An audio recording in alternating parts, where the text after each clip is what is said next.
Предлагаю вам вот такие интересные пинеточки. Уже на малыша-бегунка, потому что большие пинетки, нежно-голубого цвета и как дополнение темно-синий цвет. Здравствуйте, уважаемые подписчицы и гости моего канала. Сегодня предлагаю пинетки для малыша, который умеет бегать. Я их сразу замерю. 12 сантиметров по подошве, пяточка 4,5, пальчики 6, почти 6. Задняя часть, то считать от верхней точки до синего канта 5 сантиметров, с передней стороны 4,5, глубина мысика 4, ширина 5, высота бортика 2 сантиметра.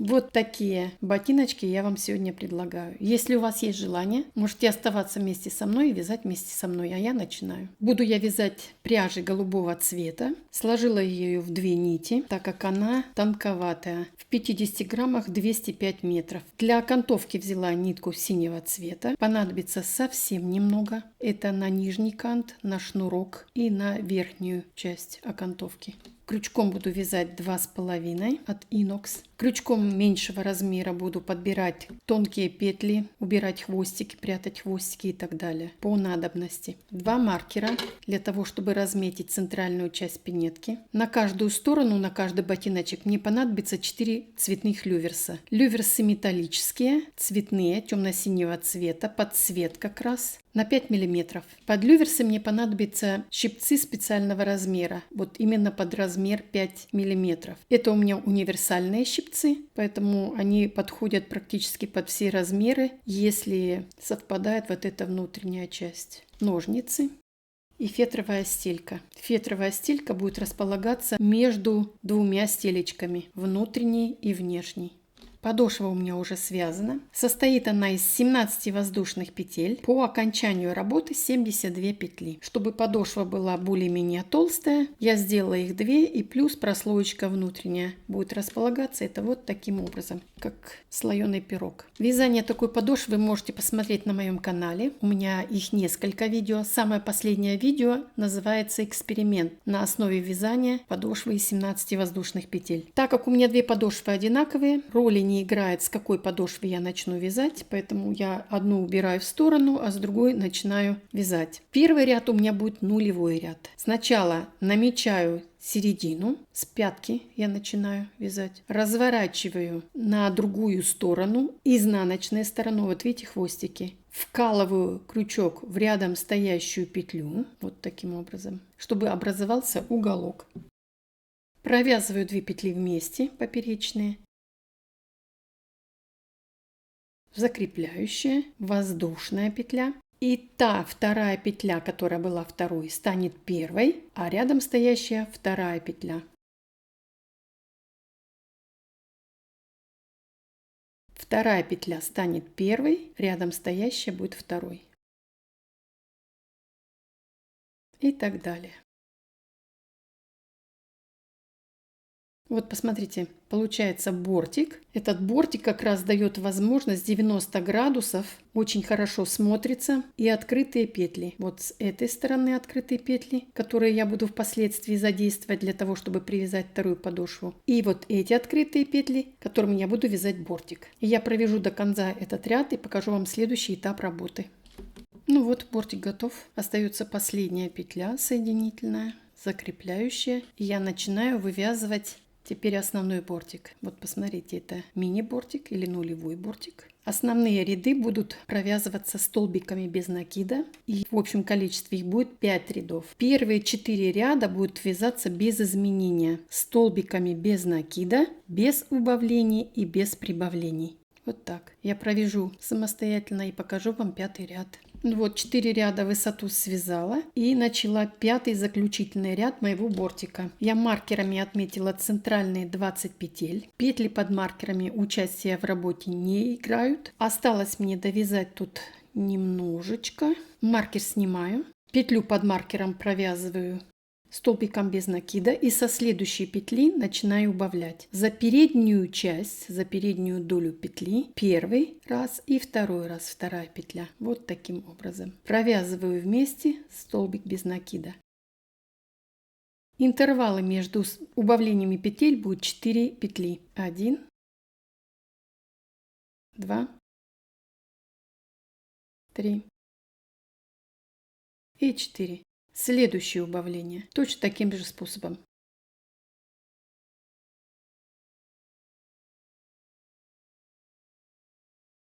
Также интервал между убавлениями будет 4 петли. Мне нужно сделать 4 убавления. 2 убавления я сделала и 2 убавления сделаю самостоятельно и провяжу до конца этого ряда, и бортик у меня будет готов. Я покажу вам следующий этап работы. Ну вот, я связала бортик. Состоит он у меня из 5 рядов. 5-й ряд был убавление. За счет убавлений появился вот такой закругленный мысик. Маркерами я отметила центральные 32 петли. Петли под маркерами в работе не участвуют. Это значит, у меня 32 петли от маркера до маркера. Мыс у меня будет состоять из 8 петель. 32 минус 8 будет 24. 24 поделить на 2, это будет 12. На каждую сторону и на продвижение мыса будет по 12 петель. Итак, вязание начинаю с 13 петли. 2, 4. С 13 петли. Вязать я буду за полную петлю, за 2 доли.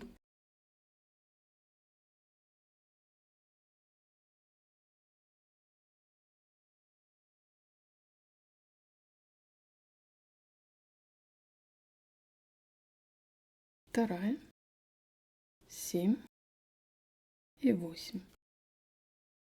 Первые 8 петель я провязала. Для того, чтобы быть уверенной, что я на середине и что впоследствии не распускать или чтобы не перекосило вязание, я всегда проверяю, чтобы на второй стороне было также 12 петель. Все правильно, 12 петель. Продолжаю вязать. Следующие 2 петли соединительные. Первая соединительная петля и вторая.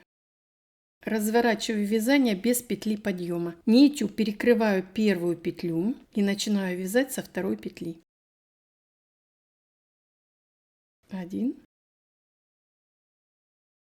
2, 8 и 9. Новая петля.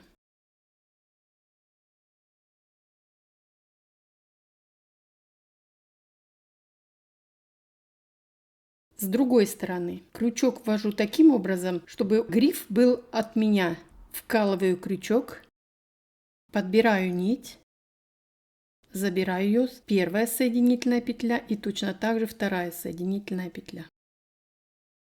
Разворачиваю вязание без петли подъема. Так как я прибавляю петли, я буду вязать со второй петли. 1,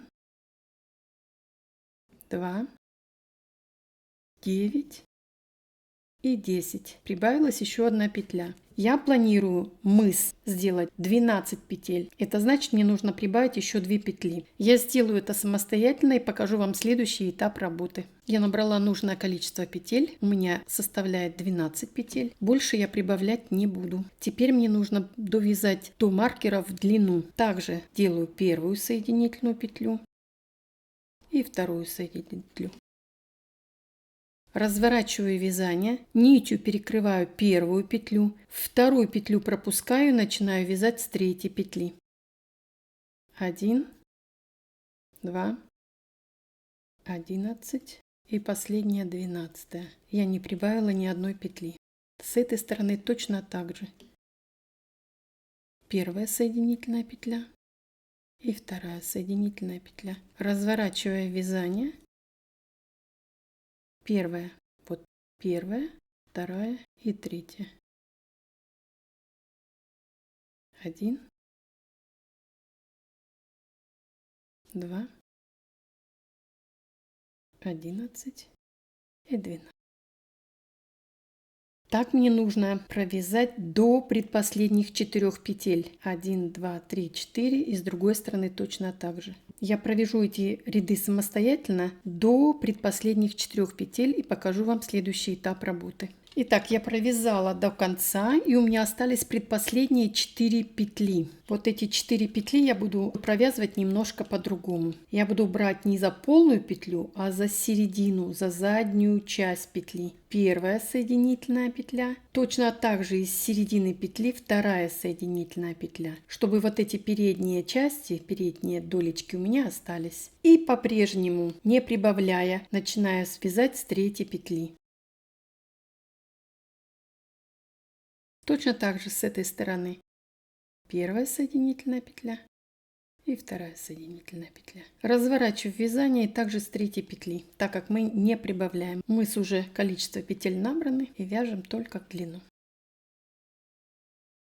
Последующие 2 петли вяжутся точно таким же способом. Из середины петли провязать до конца маркеров. Я это сделаю самостоятельно и покажу вам следующий этап работы. Мысик готов, я довязала до маркеров и теперь приступаю к вязанию язычка. Язычок я буду немножко расширять, а значит я буду прибавлять петли. У меня сейчас в данный момент 12 петель. Я хочу, чтобы язычок был на 2 петли больше, значит 14. Значит с каждой стороны я прибавлю по одной петле. 12, 13 и 14. Маркеры больше не нужны. Я их сниму. Язычок у меня будет прямой. И от начала вязания, если считать парами, то будет 11 пар, 22 ряда. Я провяжу это самостоятельно и покажу вам следующий этап работы. Язычок связала. От начала до конца 22 ряда или парами. 11 пар. Теперь, чтобы язычок выглядел эстетически красивый и законченным, я его обвяжу. Я делаю вот такую удлиненную петлю, пропускаю все свое изделие через нее, вот таким образом, и обвяжу. Делаю протяжечку. Натягиваю очень сильно, чтобы не стянуло вязание. Делается это очень просто. И одновременно эту протяжку буду ввязывать в вязание.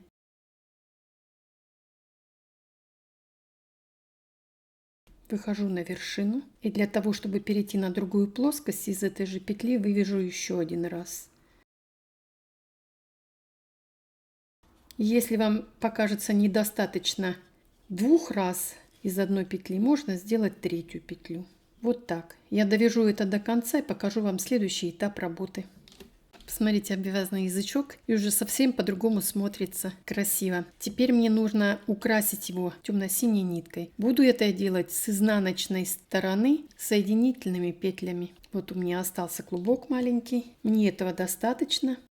По самому краю. Буду это делать свободненько, не затягивая, чтобы полосочка была не такая тонкая.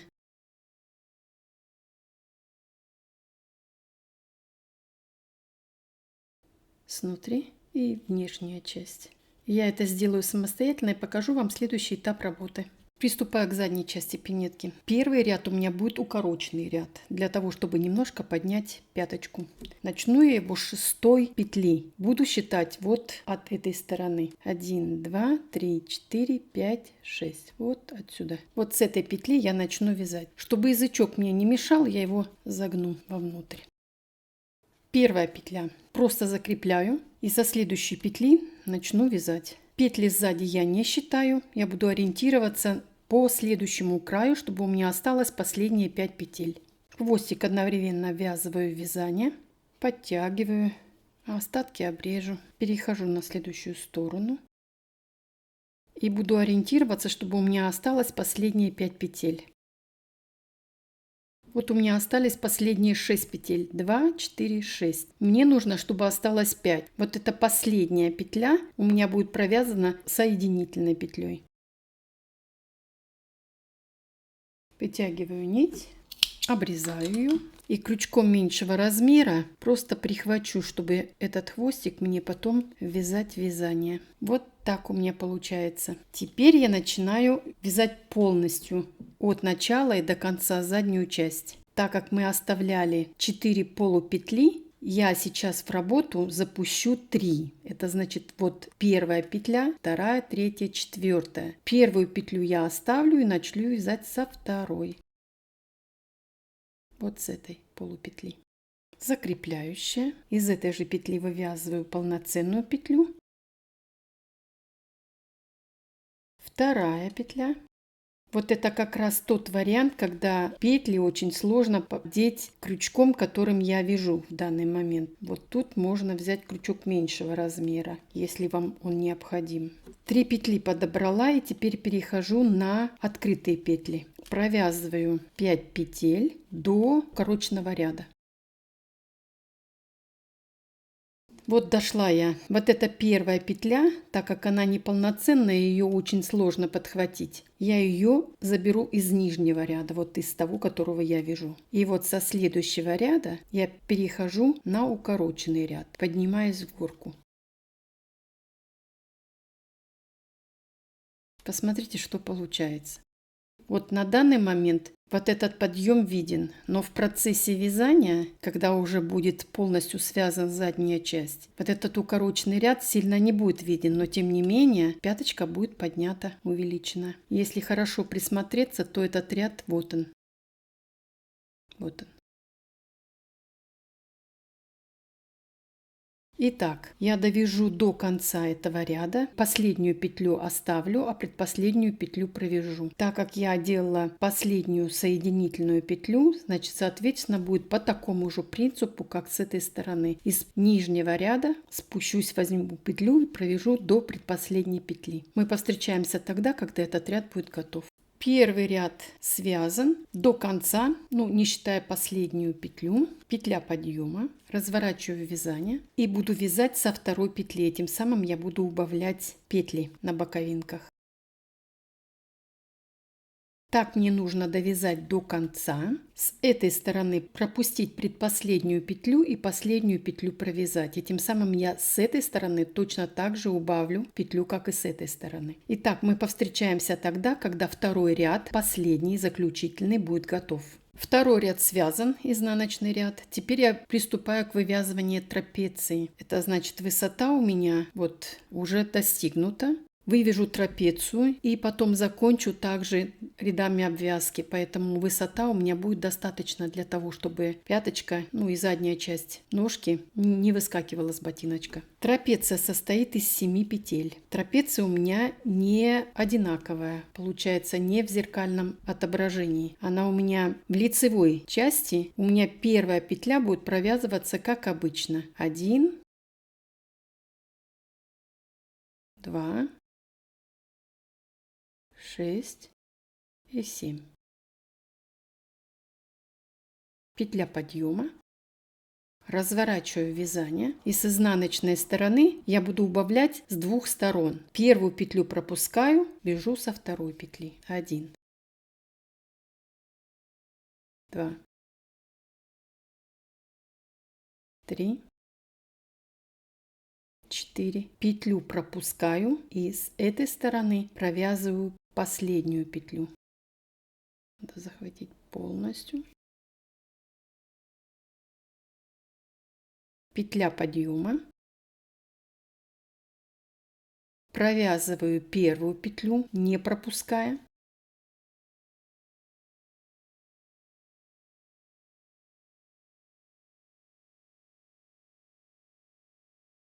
Предпоследнюю петлю пропускаю, последнюю петлю провязываю.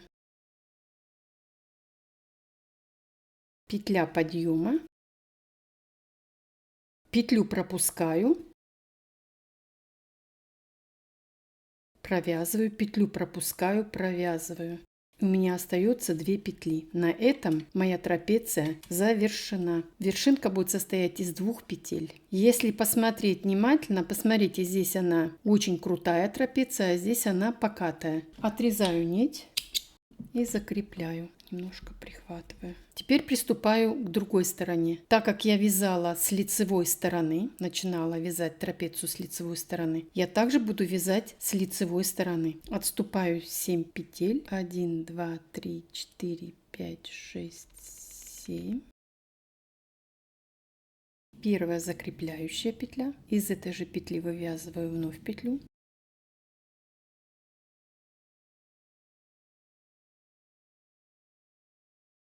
Два, 3, 4, 5, 6 и 7. И по такой же схеме петлю пропускаю.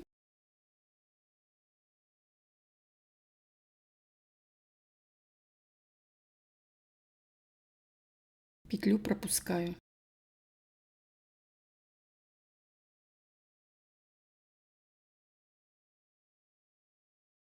Разворачиваю вязание. Здесь, так как у нас внутренняя сторона, петлю пропускаю.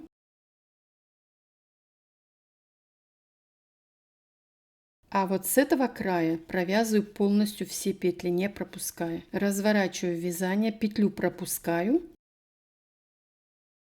петлю пропускаю.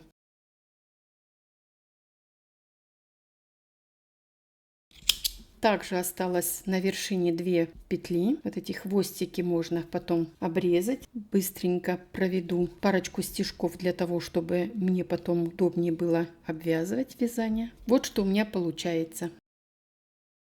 Теперь буду вывязывать вот эту сторону. Интервал будет между передней части трапеции и задней части трапеции 6 петель. Считаем. 2, 4, 6. С 7 петли начинаю вязать. Из этой же петли вывязываю петлю.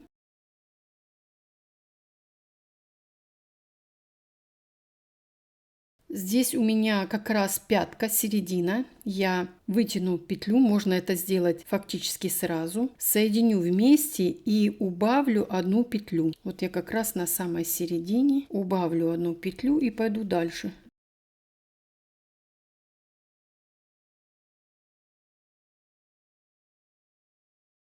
Два, 4, 6. Это последняя петля.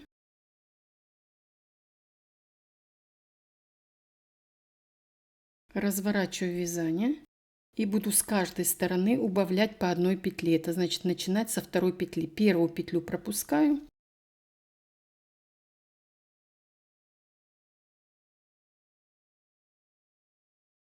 Одну петлю пропускаю и последнюю петлю провязываю вместе. На задней части я буду трапеции делать одинаковыми, соответственно. Значит, с каждой стороны и в каждом ряду я буду убавлять по одной петле. В лицевом и в изнаночном ряду. Значит, в лицевом ряду я вновь убавляю одну петлю с каждой стороны. С этой стороны точно так же убавляю одну петлю. Разворачиваю вязание, и это последний ряд. Также с каждой стороны убавляю по одной петле. Задняя часть готова.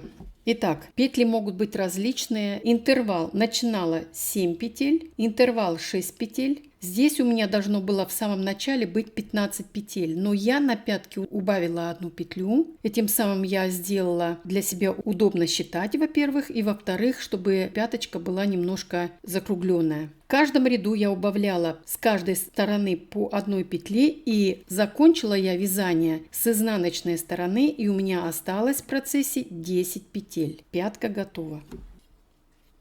Точно так же прячу ее, эту нить, чтобы она потом ввязалась в вязание. Просто прихвачу ее. Теперь приступаю вот к этим рядам верхним. Вот эта трапеция как раз. Вот она трапеция задняя. И вот она боковиночка следующая. Теперь я буду приступать вот к верхним рядам. Одни из заключительных рядов. Поэтому я буду уже применять самую первую петлю, которую я оставила. Сначала я обвяжу полностью все свое вязание. Так сказать, подготовлю петли, чтобы они везде были одинаковые.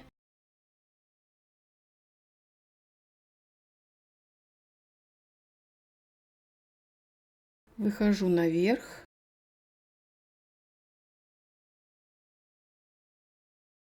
Из верхней петли из одной вывязываю 2 петли.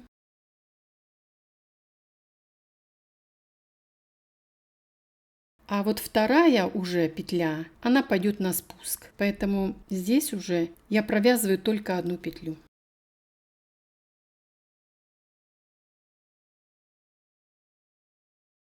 Вот так. Это несложно, подобрать все петельки.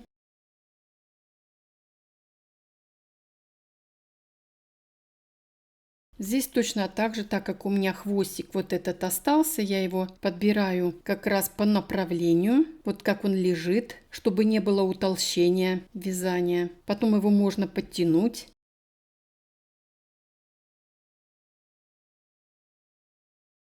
Так мне нужно сделать до конца. Я провяжу это самостоятельно. Покажу вам следующий этап работы.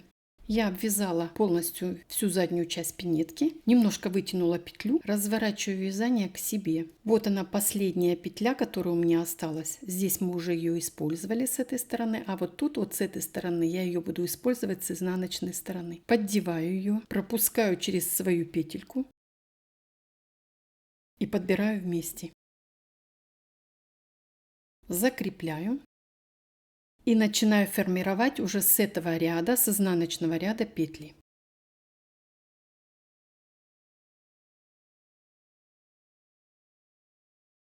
Две петли столбик без накида, 2 воздушные петли,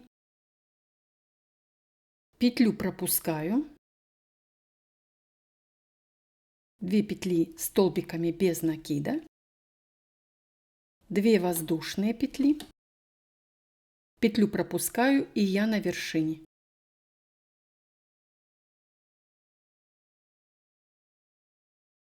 У меня образованы 2 петельки. Что важно для вывязывания петелек? Не важно, сколько петель вы будете делать, сколько дырочек. Важно, чтобы у вас с каждой стороны было одинаковое количество петель. У меня образовалось 7 петель. Из 7 петель я сформировала 2 дырочки для шнурков. Я провяжу это до конца. Буду ориентироваться по вот этой стороне, где находится у меня последняя или самая верхняя петелька. Это вот тут вот. Поэтому я буду ориентироваться и опускаться так вниз, чтобы у меня оказалось 2 петли столбиками без накида, как я начинала.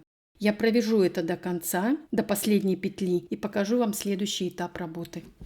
Ну вот, еще один ряд готов. Петельки с двух сторон сформировала. Вновь оставила небольшую петельку. Разворачивая из вязания на лицевую сторону. Петля у меня впереди, а нить с задней стороны, с изнаночной стороны. Вот это первая петля, которая у нас была в работе. Я ее вновь задействую. Пропускаю свою петлю и провязываю вместе. Я просто ее вытягиваю. Я ее не закрепляю и начинаю обвязывать свое вязание, укреплять петельки. Это будет последний заключительный ряд нежно-голубыми нитками, вот именно нитками этого цвета. Так как у меня было 2 столбика без накида, я провязываю 2 столбика без накида, арочку 2 столбика без накида, промежутки между петельками 2 столбика без накида, в арочку 2 столбика без накида. Вверх обвязываю без изменений, так как он идет из каждой петли столбик без накида.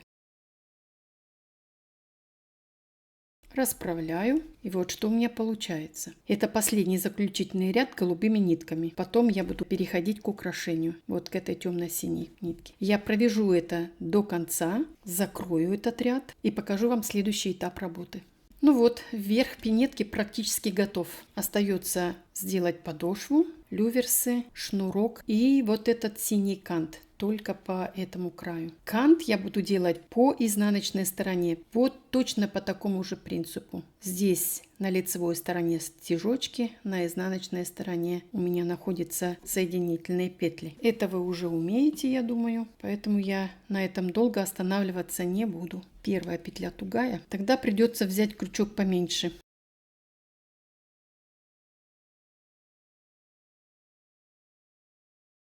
И вновь перехожу на основной крючок. Так как это дизайнерская полоска, никакой основной роли, кроме как для красоты, она не играет, но она укрепляет кант. И это важно. Поэтому я делаю эту полоску не широкую и не очень узкую, для того, чтобы не затянуть свое изделие. Средние петельки изделие растянется на ту длину петли, которую вы сформировали. И больше растягиваться не будет. Я провяжу это самостоятельно и покажу вам следующий этап работы. Ну вот, край пинетки провязан. Я начну с вывязывания подошвы. Я ищу вот эту середину, начало своего вязания. Беру следующую подошву. Ищу точно так же середину вязания. Соединяю их вместе. Намечаю пальцем. Можно это сделать сразу крючком. Вот таким образом. И у меня получается уже подготовка к вывязыванию подошвы. Вывязывать подошву я буду синим цветом. Идеальный вариант — это когда цветовая гамма идет пряжи чуть-чуть толще, чем само изделие. Я сделала в 3 сложения своей нитки и попробую теперь аккуратненько обвязать свою подошву. Делается это петля в петлю и очень свободно, чтобы дать возможность подошве растянуться, так как она еще новая, не растянутая, чтобы впоследствии, так сказать, она могла дышать, разойтись, то я делаю это свободненькими соединительными петлями полностью по всему кругу. Но так как у меня еще есть вкладыш, я сделаю до окончания закругления, для того, чтобы мне была возможность вставить вкладыш. Я сделаю это самостоятельно и покажу, как я обвязываю уже полностью 2 подошвы с вкладышем. Вот довязала до закругления, до окончания закругления оставила расстояние для того, чтобы вставить фетровую прослоечку. Обратили внимание, я думаю, что я хвостики не обрезаю. Я их просто аккуратненько вкладываю, все равно они примнутся, они никуда не денутся. И вот теперь аккуратненько вставляю свою прослоечку. Очень важно, чтобы она нигде не замялась. Очень важно. Вот здесь вот расстояние, но это не страшно. Это при обвязывании все спрячется вовнутрь. И начинаю обвязывать уже аккуратненько, так как уже прослоечка внутри, закрывать подошву. Так как фетровая стелька, то сложностей больших нету. Она очень мягкая, гибкая, и поэтому удобно пальцем, удобно немножко сгибать изделие, направлять для вашего нужного направления или как сказать, движение. Вот у меня остался небольшой зазор, я это сделаю самостоятельно и покажу вам следующий этап работы. Я закрыла подошву, хвостики вывела в одну сторону и теперь выворачиваю вязание таким образом, чтобы мне видно было внутреннюю сторону. Крючком вхожу вот именно в ту петлю, в которой находятся эти остатки ниток.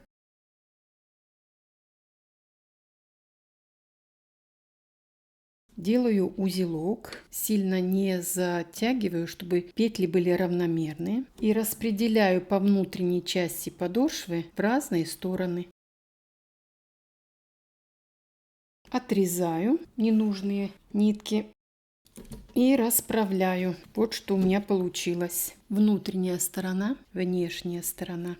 Посмотрите, как хорошо получилось. Соединительные петли я сделала наверху, чтобы вот этот кант был очень хорошо виден. Но так как у меня 2 подошвы одинакового цвета, то у меня по внешней стороне подошвы вот такие стежочки. Тоже очень красиво и оригинально смотрится. Теперь мне остались люверсы и шнурок. У меня на канале есть вязание такого шнурка. Этот шнурок кругленький, полый шнурок. 2 вида я выставила. Если у вас нет своего варианта, можете воспользоваться моим. Вот у меня 4 люверса и вот такая цанга, щипцы. Очень здорово, что петельки немножко тугие, потому что гарантия уже в том, ну здесь правда и край очень широкий, что они потом не вывалятся. Вот таким образом располагаю и закрепляю.